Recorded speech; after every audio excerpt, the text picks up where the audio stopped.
தரிசனம் வருகிறது. அந்த தரிசனம் வந்ததுனால தான் நமக்குள்ள ஒரு ஆசை வந்துச்சு. நமக்கு ஊழியம் செய்யணும்னு ஒரு ஆசை வந்ததுனால தரிசனம் வரல. ஆனால் அவர் தரிசனம் நம்ம மேல வச்சதுனால நம்ம ஊழியம் செய்யணும்னு ஒரு ஆசை வந்துச்சு. ஹல்லேலூயா. எலும்புகள் உருவாகல, நரம்புகள் உருவாகல, தசைகள் உருவாகல, தரிசனம் உருவானதே. தாய் கருவிலே தரிசனம் உருவானதே. கைதடி சொல்லுவோமா? எலும்புகள் உருவாகல, நரம்புகள் உருவாகல, தசைகள் உருவாகல, தரிசனம் உருவானதே. தாய் கருவிலே தரிசனம் உருவானதே. எப்படி பாவமுக்கு நன்றி சொல்லுவேன், சொல்ல வார்த்தையே இல்ல. நீங்க போதும், என் வாழ்க்கை முழுவதும் வேறு ஆசையே இல்ல. எப்படி பாவமுக்கு நன்றி சொல்லுவேன், சொல்ல வார்த்தையே இல்ல. நீங்க போதும், என் வாழ்க்கை முழுவதும் வேறு ஆசையே இல்ல. என் தாய் உருவாகும் முன்னே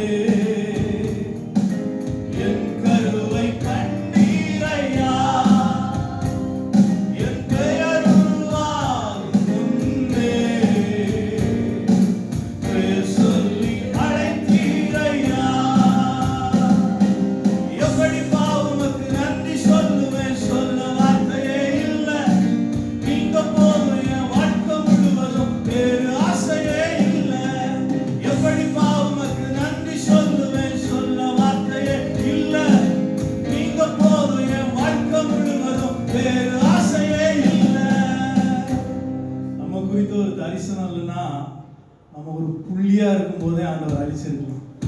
நம்மளை பத்தி ஒரு தரிசனம் இருந்ததுனாலதான் அழியாமல் அணைத்து கொண்டு, கலையாமல் காத்து கொண்டு, குறையின்றி பிறக்க வைத்தி, பத்திரமாய் என்னை சுமந்தீரே. தாய் கருவிலே பத்திரமாய் என்னை சுமந்தி.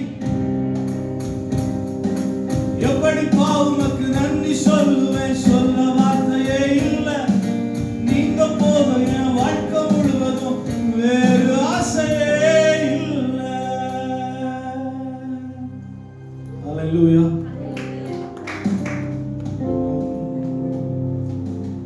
யோசிப்பாங்க, அந்த குழந்தை அம்மா மடியில இருக்குது. யார்கிட்டையாவது ஒரு 10,000 ரூபாய் கொடுத்து இந்த குழந்தை அழவைன்னு சொன்ன அழவைக்க முடியுமா? நாம ராஜாவின் மடியில இருக்கோம். அது நமக்கு தெரிஞ்சதுனாலே நம்ம சந்தோஷமா இருக்கலாம். ஹல்லேலூயா. ராஜாவின் மடி விளையாடும் அழகு சொல்ல பிள்ளை, எல்லாம் சரியாக விளையாடு மகிழ்வோடு. காத்திருந்த நேரம் மாறி நீ பூத்து காய்த்து கனி கொடுத்து வாழ்க்கை மாறிவிடும்.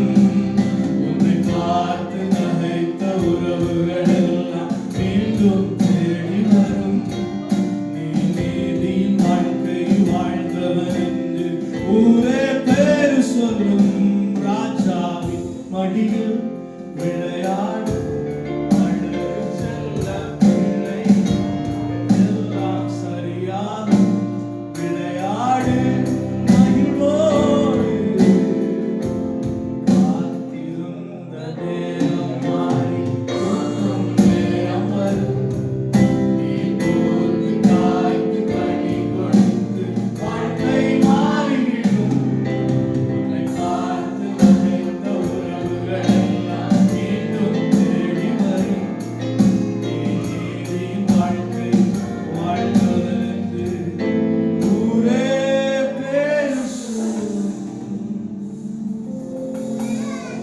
எல்லாம் சரியாகும். ஆமென்.